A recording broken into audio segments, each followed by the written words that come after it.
خير أمة أخرجت للناس تأمرون بالمعروف وتنهون عن المنكر وتؤمنون بالله ولو آمن أهل الكتاب لكان خيرا لهم منهم المؤمنون وأكثرهم الفاسقون. بسم الله الرحمن الرحيم. الحمد لله رب العالمين، والصلاة والسلام على أشرف الأنبياء والمرسلين نبينا محمد وعلى آله وصحبه أجمعين. قال المؤلف رحمه الله: باب ما جاء في الرقى والتمائم. محترم ورونو، مصنف رحمه الله دا باب راوړی او دا عنوان ورته ایښی چې الرقى والتمائم. دا باب دی په بیان د هغې څه کې چې راغلي دي په باره د الرقى او تمائمو کې. الرقى جمع د رقیتون ده، دم ته وایي. والتمائم جمع د تمیمتون ده، تعویز ته وایي. که تاسو سوچو کې مصنف رحمه الله اکثر حکم لګی باب من الشرک لبس الحلقه والخيط ونحوهما، مخکې دا ذکر کړ. دې باب کې حکم نه دی لګولی. د هغې وجه دا ده چې په باب د رقا او تمایمو کې اختلاف دی، نو د دې وجې نه په دې کې تفصیل دی، نو هغه تفصیل زده کول پکار دی او بغیر د تفصیل حکم لګول نه دی پکار. نو اول برا شو الرقا جمع د رقیتون ده، دم ته وایي. نو که چېرته ان كانت الرقية من كلام الله، که چېرته دم د الله د کلام نوي، د قرآن کریم آیتونه یا د رسول الله صلی الله علیه وسلم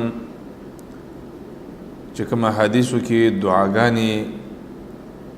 د هغه نه منقول دي، نقل دي، په دغه دعاګانو باندې دم وي، نو فهو جائز بالاتفاق. دا جائز دی او په دې کې هیڅ محظور شرعي نقصان پکې نشته دی. د هغې وجه دا ده چې قرآن کریم شفا ده او رسول الله صلی الله علیه وسلم هم دم اچولی دی، ځان هم دم کړی دی. جبریل علیه السلام به رسول الله صلی الله علیه وسلم دماو، دم به پې اچو. او حدیث کې مرازی چې وما ادراک انها رقیه، ته څه شي پوه کړي چې تا ته څه پته ولګېده چې سورت فاتحه دا دم دی. والادله على ذلك كثيره، په دې باندې ډېر دلایل دي، بالاتفاق دا جایز دی. خو دومره ده چې د دم طلب کول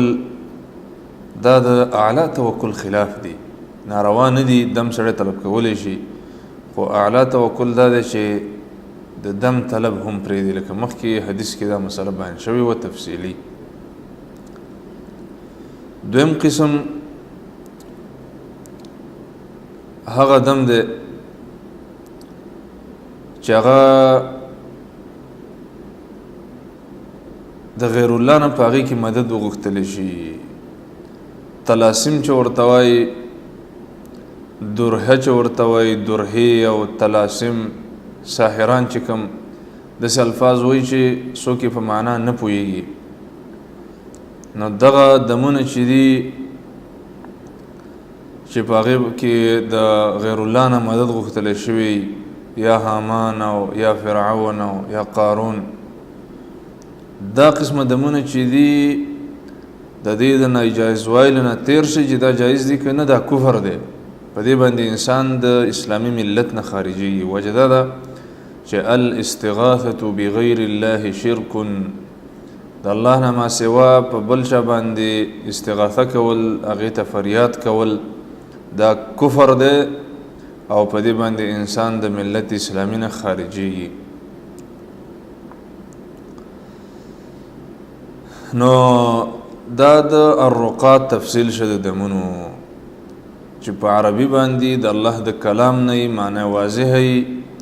دغه دم بل اتفاق جایز دی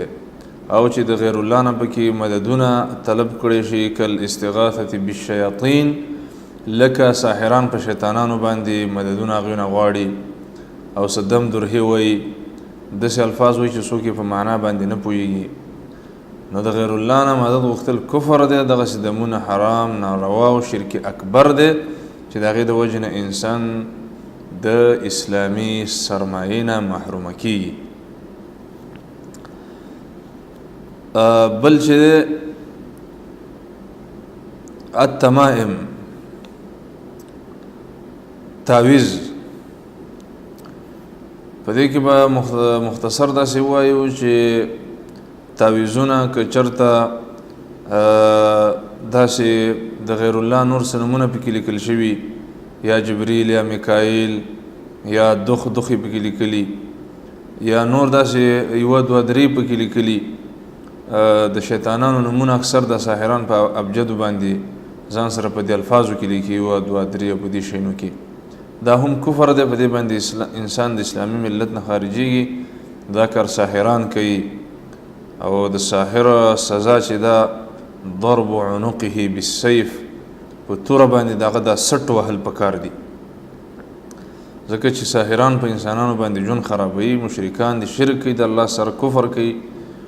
او د غیر الله د شیاطینو ته سجدې کوي دا خو بل اتفاق حرام دی اوس راځو هغه مسلې ته چې کومې کې اختلاف دی چې په کم تعویذونو کې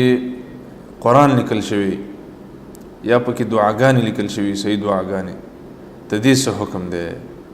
نو دا یوه داسې مسله ده چې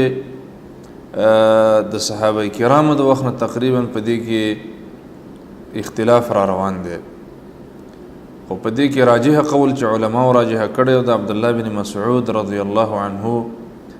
هغه به په دې باندې ډېر زور ورکو هغه دا دی چې دا هم حرام دی د دې نه ځان ساتل پکار دی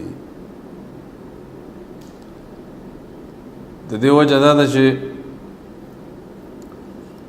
یو خو لا تثبت ذلك عن رسول الله صلى الله عليه وسلم نه دا ثابت نه دي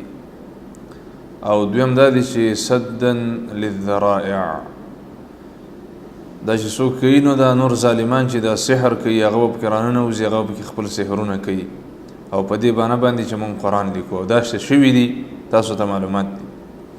او بل دا چې د قرآن که بالفرض قرآن هم ولیکي نو د هغې اخري ځای څه وي ډیران وي نو ته سوچ وکړې چې د الله کلام به په ډیران کې پروت وي نو دا څومره ظلم دی نو الغرض د دې نه هم ځان ساتل پکار دی اگر که بعضې سلفو د دې د جواز خبره کړې دا مختصر د دې عنوان وضاحت و چې باب ما جاء في الرقاء والتمائم دې چې کوم نصوص مصنف راوړي هغه وروسته ذکر کوي باذن الله تعالی د هغې به وضاحت په بل درس کې وکړو والله تعالى أعلم وصلى الله وسلم وبارك على نبينا محمد وعلى آله وصحبه أجمعين